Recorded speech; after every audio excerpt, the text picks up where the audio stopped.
Sir నమస్తే sir. నమస్తే. సుందరారెడ్డి గారు, ఒక ఇన్వెస్ట్మెంట్ చేసేటప్పుడు తప్పనిసరిగా ఎటువంటి విషయాల పట్ల మనల్ని మనం ప్రశ్నించుకోవాలి అంటారు?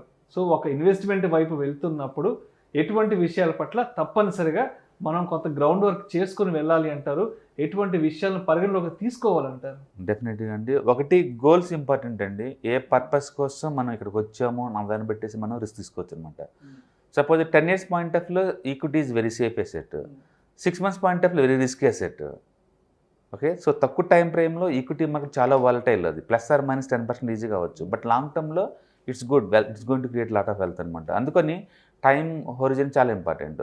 అందుకని మీరు ఇన్వెస్ట్మెంట్కి వచ్చేటప్పుడు ఒక గోల్ ఓరియంటెడ్ రండి. అంటే ఇది కిడ్ ఎడ్యుకేషన్ గురించి, ఒక హౌస్ కొనుక్కోవడానికి గురించి, లేకపోతే ఒక రిటైర్మెంట్ ప్లానింగ్ గురించి, అట్లా ఒక పర్పస్ కోసం వచ్చారనుకోండి, ఇన్వెస్ట్మెంట్స్ ఈజీ అవుతాయి. ఓకే, సో టైం ఉండాలి, గోల్ పర్పస్ అనమాట. ఏ పర్పస్ కోసం నేను ఇన్వెస్ట్ చేస్తున్నాను అది క్లారిటీ ఉండాలి. రెండోది రిస్క్ ఎంత భరిస్తాను నేను. ఓకే, ఈక్విటీ మార్కెట్లో ఒక స్టాక్ గ్యాప్ డౌన్తో 10% ఓపెన్ అవుతుంది రేపు మార్నింగే. నీకు అంత రిస్క్ భరించేది లాగుంటేనే ఈక్విటీ జోలాడు, సింగిల్ స్టాక్ జోలదు. నా స్టాక్స్ పడడం అనుకోవడానికి వీలేదు, ఎవరికి వాళ్ళు అలానే అనుకుంటారు. స్టాక్ మార్కెట్లో 3700 కంపెనీస్ లైవ్లోకి వస్తాయి ఒకసారి మార్కెట్ ఓపెన్ కాగానే. అందులో ఈజీగా ఒక 20 పడిపోతుంది -20కి. ఆ ఏ 20 పడితే మనకే తెలియదు. మంచి మంచి కంపెనీస్ అనుకున్న అవి కూడా పడతాయి. రీసెంట్గా ఇన్ఫోసిస్ పడింది కదా, బ్యాడ్ రిజల్ట్ వచ్చింది, ఆ స్టాక్ -10 పడింది. నిన్న సాఫ్టెక్ అది కూడా ఒకటి పడిపోయింది, డైరెక్ట్గా -10% వెళ్ళిపోయింది. అందుకని ఈక్విటీ మార్కెట్లో స్టాక్స్ వాలటిలిటీ ఉంటుంది. అందుకని అది ఈజీగా 10% కూడా పడవచ్చు సింగిల్ డేకే. అందుకని రిస్క్ టాలరెన్స్ ఉందా లేదు చూసుకోండి. అదే నేను గోల్డ్లో కానీ బ్యాంక్ డిపాజిట్లో పెట్టాను అనుకోండి, బ్యాంక్ డిపాజిట్లో 0 లాస్ ఉంది, అది బట్ లోవర్ రిటర్న్స్ వస్తాయి. నీకు సేఫ్టీ సెక్యూరిటీ ఉంటుంది, లో ఉంటుంది, ఇన్ఫ్లేషన్కి దగ్గర. అవును, అందుకని రిస్క్ టాలరెన్స్ లెవెల్స్ ఎక్కువ ఉంటేనేమో ఎక్కువ రివార్డ్కి పోవాలి. రిస్క్ టాలరెన్స్ లేనప్పుడు తక్కువ రివార్డ్ వచ్చే బ్యాంక్ డిపాజిట్స్ గోల్డ్కి వెళ్ళిపోవచ్చు అనమాట. అందుకని పర్సనాలిటీ డజన్ మ్యాటర్ ఇక్కడ. సో రిస్క్ టాలరెన్స్ లెవెల్ చూసుకోవాలి. మూడోది, ఒకవేళ ఎసెట్ క్లాస్ నేను పెట్టిన 0 అయిపోతే నెక్స్ట్ ఏంటి అన్న ఆన్సర్ కావాలి నీకు. నేను పెట్టాను కరెక్టే, అది 20% నేను స్టాక్లో పెట్టాను, 30% పెడితే పరిస్థితి నెక్స్ట్ నేను ఏం చేద్దాం అనుకుంటున్నాను, ముందే ఆన్సర్ ఉండాలా. అనుకోలేదు అంటే ఆన్సర్ అది కాదు. చాలాసార్లు ఏంటంటే మనం రిస్క్ని మొత్తాన్ని మెజర్ చేయకుండా ఎంటర్ అవుతాము. అలా అనుకోవట్లేదు అనుకుంటారు. ఓకే, ఊహించుకోండి, ఏదైనా న్యూక్లియర్ వార్ అంటే అలాంటి అనుకుంటే ఎక్స్ట్రీమ్ అనుకోండి, political uncertainty. Okay, political uncertainty ఉందనుకోండి, అది ఈజీగా పోద్ది. లేదా CEO మీద ఏదైనా అలిగేషన్స్ వచ్చినాయి అనుకోండి, ఈజీగా 20% వేసిపోతుంది. అలాంటివి వచ్చినాయి, అలాంటివి వచ్చింది. మొన్న ఉక్రెయిన్లో ఏం జరిగింది, ఓవర్ నైట్, అది అంతకుముందు ఎవరు అనుకోలేదు కదా. సింగిల్ డేనే ఆ రోజు రష్యన్ ఇండెక్స్ 48% డౌన్ అయిందండి. 48% డౌన్ అయింది.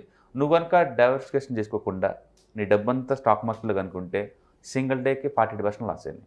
అవి ఎవరు ఊహించలేనివి, ఎవరు ప్రిడిక్ట్ చేయలేనివి అవి మన కంట్రోల్లో లేని విషయాలు. ఫస్ట్ అందుకని మీరు ఆన్సర్ ఇవ్వాలి. 0 అయితే నా పరిస్థితి ఏంటి, దానికి ముందే ఆన్సర్ తీసుకున్నాం అనుకోండి, అప్పుడు డైవర్సిఫికేషన్ అనే కాన్సెప్ట్ లైన్లోకి వస్తుంది నీకు. ఓకే, ఇది వింగ్ 0 అయినా ఆ వింగ్ ఉంటుంది, దాని మనీ వస్తుంది కదా అని.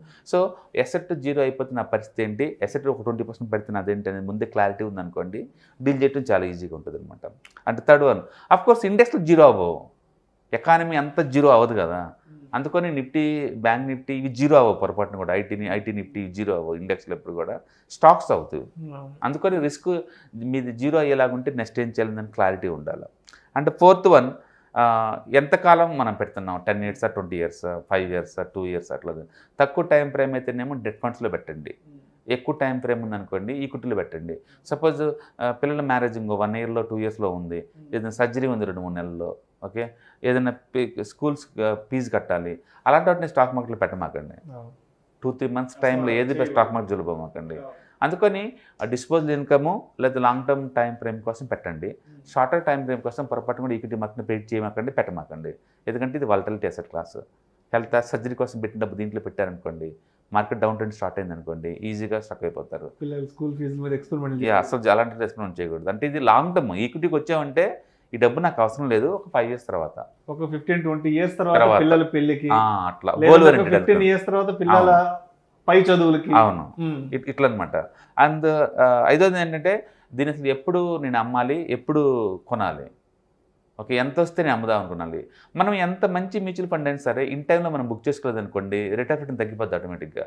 Suppose small cap mutual funds ఉన్నాయి అనుకోండి, అవి సిఏజిఆర్ ఒక 25-30 వచ్చినప్పుడు నువ్వు బుక్ చేసుకోలేదు అనుకోండి, మళ్ళీ మార్కెట్ వాటి మళ్ళీ బ్యాక్ వచ్చేస్తాయి. ఈక్విటీ మార్కెట్లో ఏంటంటే 20% నిఫ్టీ పట్టడం అనేది ఎవ్రీ ఇయర్ మామూలు విషయం అది. అండ్ 10 ఏళ్ళకి ఒకసారి 60% పట్టడం అనేది మామూలు విషయం. మనం అంతే కలకుండా కూర్చున్నాం అనుకోండి, అది పడ్డప్పుడు ఎక్కువ లాస్ అవుతూ ఉంటాం కాబట్టి అప్పుడప్పుడు కొంత ప్రాఫిట్ బుక్ చేస్తూ ఉన్నాం అనుకోండి, అప్పుడు ఏంటంటే ఆ డబ్బుని తీసుకెళ్ళి వేరే అసెట్ క్లాస్లో పెట్టుకోవచ్చు. ఓకే, స్టాక్ మార్కెట్ ట్రేడర్స్ ఏం చేస్తారంటే రెసిస్టెంట్ దగ్గర రాగానే దాన్ని అమ్మేస్తుంటారు, మళ్ళీ సపోర్ట్ దగ్గర రాగానే రీఎంట్రీ చేస్తూ ఉంటారు అనమాట. అట్లా ట్రేడింగ్లో వాళ్ళు ఏంటంటే పొజిషన్ ట్రేడింగ్ చేసుకుంటూ పోతుంటారు. ఈవెన్ మ్యూచువల్ ఫండ్లో కూడా బై అండ్ టార్గెట్ లాగా చేయకుండా, ఓకే, దాని కనుక ఇయర్లీ ఒకసారి రివ్యూ చేసుకుంటూ పర్ఫార్మెన్స్ బాగుంటేనే కంటిన్యూ చేసుకుంటూ, పర్ఫార్మెన్స్ లేనప్పుడు దాన్ని పాస్ చేసి మళ్ళీ మంచి పర్ఫార్మెన్స్ ఉన్నట్టు జంప్ చేయాలి. అంతేగాని బై అండ్ టార్గెట్ ఒకసారి చేసి నేను జీవితకాలం నేను నిద్రపోతానంటే కుదరదు. అలాంటి అసెట్లు ఇవి ఉండవు కూడా. యూ హ్యావ్ టు మేనేజ్ అనమాట. రివ్యూ చేయటం, మంచి అసెట్ క్లాస్ని అలకట్ ఎక్కువ చేయడం అనేది మ్యాండేటరీ అనమాట. కాబట్టి ఏదైనా తేడా చూస్తే ఎప్పుడు అమ్మాలి, మంచిగా ఉంటే ఎప్పుడు నేను క్లోజ్ చేసుకోవాలి, క్లారిటీ ఉండాలి. మ్యూచువల్ ఫండ్స్ అయితే ఎప్పుడైనా 30 సిఏజిఆర్ వచ్చినప్పుడు కొన్ని యూనిట్లు బుక్ చేసుకుంటే బెటర్ అంటా నేను. ఎందుకంటే మంచి టైం బయటపడ్డాను కదా, ఇంకా 30% అంటే ఎక్కువ యూనిట్ల మీద. అందుకని అప్పుడప్పుడు మార్కెట్ మంచి బుల్ మార్కెట్లో ఉన్నప్పుడు కొన్ని బుక్ చేసుకోవటం ద్వారా మళ్ళీ పడ్డప్పుడు వాటిని అలకట్ చేసుకోవచ్చు మార్కెట్లో. అందుకని ఎప్పుడు అమ్మాలి, ఎప్పుడు తగ్గాలని క్లారిటీ ఉండాలి. నెక్స్ట్ వన్, నేను దేనికోసం ఇన్వెస్ట్ చేస్తుంది దీంట్లో క్లారిటీ ఉండాలి. మన గోల్ ఏంటన్న క్లారిటీ ఫస్ట్ ఉండాలి. అసలు కంపెనీలో ఏం చూసి నేను ఇన్వెస్ట్ చేస్తున్నావు అంటే సెక్టార్ చూస్తున్నావా, మేనేజ్మెంట్ చూస్తున్నావా, ప్రొడక్ట్ చూస్తున్నావా, ఏం చూసి నువ్వు మార్కెట్లోకి ఎంటర్ అవుతున్నావు క్లారిటీ ఉండాలి. మేనేజ్మెంట్ మీద నీకు నమ్మకం ఉందనుకోండి మనం ఎంటర్ అవ్వచ్చు. మేనేజ్మెంట్ నమ్మకం లేదనుకోండి మనం దూరంగా ఉండొచ్చు. రీసెంట్గా బ్రైట్కామ్ గ్రూపు, ఓకే, ఫ్రాడ్ జరిగి 4 సంవత్సరాల తర్వాత సేవీ చెప్తుంది ఈరోజు. దాంట్లో ఫ్రాడ్ జరిగింది, 2019లో ఫ్రాడ్ జరిగింది. వాళ్ళు అకౌంట్స్లో 1000 కోట్లు ప్రాఫిట్ వచ్చినట్టు చూపించారు, లేని ప్రాఫిట్లు అని చెప్పారు. సెబీకే 4 సంవత్సరాలు పట్టిందంటే బ్యాలెన్స్ షీట్ అనాలిసిస్ చేసి చెప్పడం కోసం. ఇక స్టాక్ మార్కెట్లో దేనికి సేఫ్టీ ఉంటుందండి? 4 years పెట్టింది ఆ విషయం చెప్పడానికి. బ్యాలెన్స్ షీట్లో ఎక్కడ మరకనే దొరకదు, అన్ని చోట్ల సేల్స్ పెరుగుతున్నాయి, ప్రాఫిట్లు వస్తున్నట్టు చెబుతూ ఉన్నాడు మొత్తం గత 10 years నుంచి. చూసే వాళ్ళకి ఎవరికి డౌట్ రాదు దాంట్లో ఇందులో ఫ్రాడ్ జరుగుతున్న విషయం. బట్ ఫ్రాడ్ జరిగిన 4 సంవత్సరాల క్రితం దాని కంప్లైంట్ వచ్చినాయి సెబీకి. అది 1 week బ్యాక్ అనౌన్స్ చేసింది. అంటే ఏంటి, 4 సంవత్సరాలు డామేజ్ అంతా అయిపోయిన తర్వాత ఇప్పుడు స్టాక్ 180 దగ్గర నుంచి ఆ 9 రూపాయలకి వచ్చింది. రిటైల్ ఇన్వెస్టర్ పరిస్థితి ఏంటి? అలాంటి ఇరుక్కుపోతే. అందుకని ఏం చూసి మార్కెట్లోకి ఎంటర్ అవుతావు నీకు క్లారిటీ ఉండాలి, ప్రొడక్టా లేకపోతే ఇదే అనేది. ఎంతకంత టెక్నికల్స్ ఉంటే ఇంటైన్లో బయటపోవచ్చు అనమాట.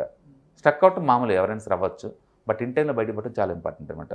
అలాగే డైవర్సిఫై చేసినా లేదా అచ్చం ఈక్విటీలో కాకుండా మిగతా అసెట్ క్లాస్, రియల్ ఎస్టేట్ కావచ్చు, గోల్డ్ కావచ్చు, డెట్ కావచ్చు, బిజినెస్ కావచ్చు, ఏదైనా కావచ్చు, ఒక దాంట్లో కూర్చోకుండా మిగతా అన్ని అసెట్ క్లాస్కి డైవర్సిఫై చేసామనుకోండి రిస్క్ మినిమైజ్ అవుతుంది అనమాట.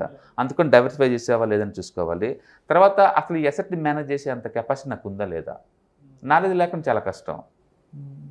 బేసికల్గా ఎంత చిన్నోళ్ళకైనా సరే, పీటర్ నుంచి ఎప్పుడో చెప్పాడు ఆయన బుక్స్లో, సామాన్యులు కూడా ఫండమెంటల్స్ని బీట్ చేయొచ్చు.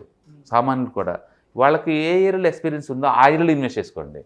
సపోజ్ నేను మైనింగ్లో ఎంప్లాయ్ అనుకోండి, మైనింగ్ ఇండస్ట్రీ ఎలా వర్క్ చేస్తుందో నాకు తెలుసు. అందుకని మైనింగ్ ఇండస్ట్రీ ఎప్పుడైతే మెటీరియల్ కాస్ట్ బాగా పెరిగి ఉంటుందో ఆ టైంలో నేను ఇన్వెస్ట్ చేశాను అనుకోండి, వాటికి ఎక్కువ లాభాలు వస్తాయి కంపెనీలకు ఆ టైంలో. అలాగే ఒక అగ్రికల్చర్ అనుకోండి, ఈ సంవత్సరం పంటలు బాగా పండుతాయి అనిపించింది అనుకోండి, వాళ్ళు చూసుకోవచ్చు మిర్చి రేట్లు బాగా పీక్ లెవెల్ ఎప్పుడు ఉంటే తక్కువ ఉంటే వాళ్ళకి బాగా తెలుస్తుంది. అట్లా ఆ రేట్లు కనుక ఎప్పుడు ఎక్కడ ఉంటే వాళ్ళకి ఐడియా ఉంటుంది కాబట్టి ఆ ఇండస్ట్రీలో వర్క్ చేసే వాళ్ళకి, వాళ్ళ ఇండస్ట్రీలో వాళ్ళు ఇన్వెస్ట్ చేశారనుకోండి వాళ్ళు ఫండమెంటల్గా బీట్ చేస్తారు ఆ యొక్క ఇండస్ట్రీలో. అందుకని ఐటీ ఎంప్లాయ్కి ఐటీ ఇండస్ట్రీ ఎలా ఉండబోతుందో కత్తుకుత ఐడియా ఉంటుంది. ఎందుకంటే వేరే ఇండస్ట్రీ గురించి ఐడియా లేకపోవచ్చు, బట్ ఆ ఏరియాలో ఈజీగా ఫండమెంటల్ని బీట్ చేస్తారు. అట్లా ఈవెన్ కామన్ ఇన్వెస్టర్స్ కూడా ప్రొఫెషనల్ మేనేజర్స్ ఉన్నంత ఆ ఏరియా అంత ఉంటుంది అనమాట. అందుకని మీరు ఏదైనా అసెట్ క్లాస్ మెయింటైన్ చేస్తున్నప్పుడు ఈ అసెట్ క్లాస్ నేను మేనేజ్ చేసే అంత ఇంటెలిజెంట్ లేదా ఎడ్యుకేషన్ నాకు ఉందా లేదా అవి మనం చెక్ చేసుకోవాలి. అంటే దాంతోపాటు నా ఒక్కడిని మేనేజ్ చేసుకోవచ్చా లేదా ప్రొఫెషనల్ హెల్ప్ కావాలా, ఓకే, ఎందుకంటే అన్నిటి మనం అన్ని మేనేజ్ చేయలేము అన్ని అసెట్ క్లాసులని. ఓకే, ప్రొఫెషనల్ హెల్ప్ అవసరం అయితే మనం దాంట్లో కూడా తీసుకోవచ్చు అనమాట. అట్లా మనం ఏదైనా అసెట్ క్లాస్లో పెట్టేటప్పుడు goals important, targets important, time frame important, and ఎందుకు ఇన్వెస్ట్ చేయాలి ఈ కంపెనీలో ఇంపార్టెంట్, ఎప్పుడు బయటికి పోవాలనేది ఇంపార్టెంట్, డైవర్సిఫై చేసామా లేదా ఆన్సర్ ఇంపార్టెంట్, దీన్ని మెయింటైన్ చేసి మేనేజ్ చేసే అంత ఇంటెలిజెన్స్ నాలెడ్జ్ నాకు ఉందా లేదా ఇంపార్టెంట్, లేదా ప్రొఫెషనల్స్ హెల్ప్ తీసుకోవాలా లేదని ఇంపార్టెంట్. వీటన్నిటి కనుక మనం ఆన్సర్ ఇచ్చామనుకోండి అది రాంగ్ అయినా సరే మేనేజ్ చేసుకోవచ్చు అనమాట మనం. ఓకే, అన్నిటికన్నా బెటర్ ఏంటంటే డైవర్సిఫికేషన్ చాలా ఇంపార్టెంట్. బట్ అన్ఫార్చునేట్లీ ఎక్కువ మంది ఏంటంటే టెంపరీగా వస్తారు, 1 or 2 months మార్కెట్ మూవ్ అయితేనే డబ్బులు సంపాదించాలి, లేదంటే లాస్లో బుక్ చేసుకుంటూ పోతారు. వీళ్ళ దగ్గర 1 లక్ష ఉంది అనుకోండి, ఒక 30-40 స్టాప్ లాస్ దగ్గర అయితే ₹1,00,000 వెళ్ళిపోతాయి. రైట్. అండ్ మళ్ళీ వెళ్ళిపోతారు, ఇంకెప్పుడు మళ్ళీ 20 ఒక 5 ఇయర్స్ తర్వాత మళ్ళీ వస్తారు. అట్లా ర్యాండమ్గా వస్తాం తప్ప కన్సిస్టెన్సీగా మనీ మేక్ చేయాలనే థాట్ వీళ్ళకి ఉండదు. అన్ఫార్చునేట్ ఇండియాలో ఈక్విటీ కల్చర్ చాలా తక్కువ వేరే కంట్రీతో పోల్చుకుంటే. ఇండియాలో హార్డ్లీ 3% పాపులేషన్ ఉన్నారు స్టాక్ మార్కెట్లో. ఆ కల్చర్ తక్కువ. ఇప్పుడు కొంచెం అవేర్నెస్ పెరుగుతుంది కానీ మామూలుగా అయితే ఇది. సో బట్ ఇప్పుడు వచ్చి ఇంటెలిజెన్స్ చాలా బెస్ట్. ఎందుకంటే ఒక మ్యూచువల్ ఫండ్లు ఇప్పుడు రీసెంట్గా 14,000 కోట్లు పంప్ చేశారు 1 మంత్లో ఎస్ఐపి రూట్లో. అది రావటమే తప్ప పోటీ ఉండదు. రాను రాను పెరుగుతుంది తప్ప తగ్గడానికి లేదు. మొన్న జనవరిలో 1,00,000 కోట్ల రికార్డ్ అన్నారు. మార్చికి వచ్చేలోపు ఇంకా రికార్డ్ ఇంకా ముందుకెళ్తూనే ఉంది అది. అంటే ఒక వరదలాగా వస్తున్నారు రిటైలర్స్. సో ఇది ఎడ్యుకేటెడ్ ఇండియా, ఇది డిజిటల్ ఇండియా. ఖచ్చితంగా ముందు రోజుల్లో అవేర్నెస్ పెరిగిద్ది. లాస్ అయ్యే వాళ్ళ రిటైలర్స్ ఉండరు ముందు రోజుల్లో. వాళ్ళు కూడా ఈక్వలెంట్ ఆఫ్ ది మనీ సంపాదిస్తారు ప్రొఫెషనల్ లాగానే. కాబట్టి ఏదైనా ఇన్వెస్ట్మెంట్ చేసేటప్పుడు ఈ 10 క్వశ్చన్స్ కనుక మనం ఆన్సర్ ఇవ్వగలిగితే మనం సేఫ్ సైడ్కి ఇన్వెస్ట్ చేస్తున్నట్లు లెక్క అనమాట. అందుకని ఇన్వెస్ట్మెంట్ చేసే ముందే వీటికి ఆన్సర్ ఇవ్వడం దారిందంటే మనం కొంతవరకు సేఫ్టీగా ఉండొచ్చు. Thank you so much Sundararamareddy గారు. ఇన్వెస్ట్మెంట్ చేసేటప్పుడు ఎటువంటి విషయాల పట్ల మనల్ని మనం ప్రశ్నించుకోవాలి అనే అంశం గురించి చాలా చక్కగా వివరించారు. Thank you so much. Thanks.